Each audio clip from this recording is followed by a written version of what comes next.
నెహెమ్యా గ్రంథము 8వ అధ్యాయము 10వ వచనం 5వ లైను. మీరు దుఃఖపడకుడి, యెహోవా యందు ఆనందించుట వలన మీరు బలము పొందుదురు. ప్రవక్త అయినటువంటి నెహెమ్యా ద్వారా దేవుని ప్రజలకు వ్రాయబడినటువంటి అద్భుతమైన మాట ఏంటనంటే, మీరు దుఃఖపడకుడి, యెహోవా యందు ఆనందించుట వలన మీరు బలమును పొందుదురు. ఈరోజు మనిషి జీవితంలో ప్రతి క్షణం దుఃఖమే, ప్రతి విషయంలోనూ దుఃఖమే. ఈరోజు మన వ్యక్తిగత సమస్యల వలన దుఃఖం కలుగుతుంది.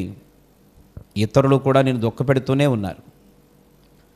శత్రువుల వలన దుఃఖం, జరుగుతున్నటువంటి నష్టాల వలన దుఃఖం. ఈరోజు అనేక మంది నీ సొంత వారే నిన్ను కొన్నిసార్లు బాధ పెట్టి, ఇబ్బంది పెట్టి నిన్ను దుఃఖానికి గురి చేసే సందర్భాలు చాలా ఉన్నాయి. దేవుడు అంటున్నాడు, ఈ దుఃఖానికి నిన్ను ఎవరైతే వాదారుస్తారో అనుకుంటారో వారి వలన కూడా కొన్నిసార్లు నీకు దుఃఖం కలుగుతుంది.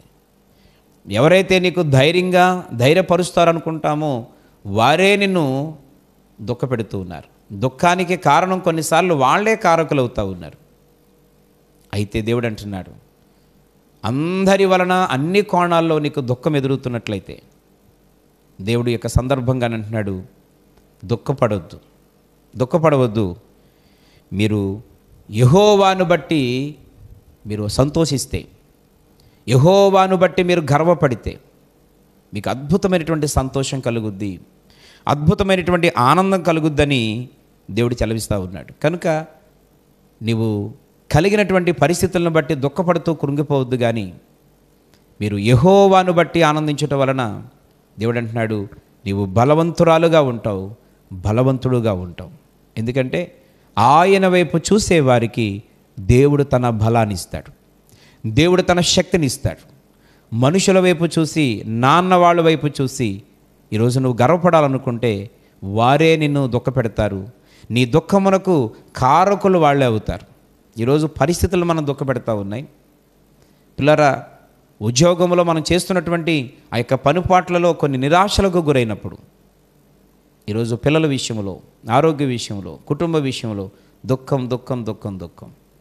కానీ తండ్రి అయినటువంటి దేవుని వైపు చూసి ఆయనలో ఉండుట వలన నీవు ఆనందిస్తే దేవుడు నీకు నూతన బలాన్ని ఇస్తాడు, నూతన శక్తిని, నూతన సామర్థ్యాన్ని ఇచ్చి నీ దుఃఖము, నీ కన్నీళ్ళు ఆయనే తుడిచివేసి నీకు శాశ్వతమైన ఆనందాన్ని దేవుడు దయచేస్తాడు.